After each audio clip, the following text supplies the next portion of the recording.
Salam əziz izləyicilərim, kanalıma xoş gəlmisiniz. Günkü videomda qışlıq göyəm kompotunun hazırlanmasını sizinlə paylaşıram. Kompot üçün meyvələri əvvəlcədən su ilə təmiz yuyuram, saplaqlarını təmizləyəndən sonra qoyuram, qalır, suyu tam çəkilir. Kompotu hazırlayacağım bankaları da sodalı qaynar su ilə təmiz yumuşam. Təmiz meyvələrdən bankalara yığıram. Meyvələri bankaların arasında bölüşdürəndən sonra şəkər tozunu əlavə edirəm. Hər bankaya bir xırda ölçülü armudu stəkanla şəkər tozu əlavə edirəm. Stəkan ölçüsü 125 millidir.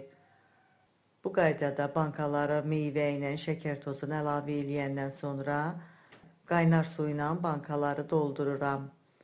Kompot üçün istifadə elədiyim ərzaqların miqdarını videonun açıqlama bölümündə də qeyd eləmişəm. İstənilən meyvə ilə bu üsulla kompotları hazırlayıram. İstəyə görə qaynar suyu əlavə edəndən sonra qapağını bərk bağlayıb, üstünü adyalla örtüb, tam soyuyana kimi gözlədə bilər, belə də gözəl alınır, amma sterilizə eləyəndə meyvələrin dadı suyuna çıxır, kompot daha da dadlı olur. Ona görə mən sterilizə edirəm. Ona görə bankaları qaynar su ilə doldurandan sonra qapağını qoyuram. Onu da qeyd edeyim ki, istifadə elədiyim qapaqlar təzə qapaqlardır, istifadə olunmayıb. Amma əgər qapaqlar işlənmiş olarsa, onda ən azı bir 10 dəqiqə qaynatmaq lazımdır. Qapaqlarını da qoyandan sonra sterilizə edirəm. Sterilizə eləmək üçün qazana isti su yığmışam. Dəsmal sərirəm ki, bankalar bir-birinə dəyib çartlamasın. Bankalardan tutduğu qədər qazana yığıram. Qaynamağa başlayanda təxminin 4-5 dəqiqə qaynadıram.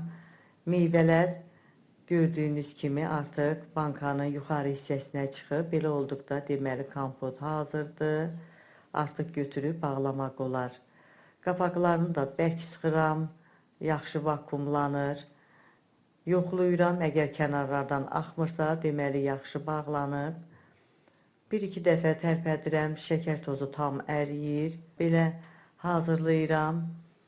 Qoyuram qalır, tam soyuyandan sonra artıq tutmaları saxladığım yerdə, evdə, şkafda saxlayıram. Çox yaxşı da qalır, çox gözəl kompot alınır. Fərqli meyvələrlə bu üsulla kompotları hazırlayıram, çox gözəl də alınır. Siz də hazırlayın, hazırlayacaq olan hər kəsə öncədən nuş olsun deyirəm. Videomu izlədiyiniz üçün sizə öz təşəkkürümü bildirirəm. Sağ olun, yeni videolarda görüşənədək.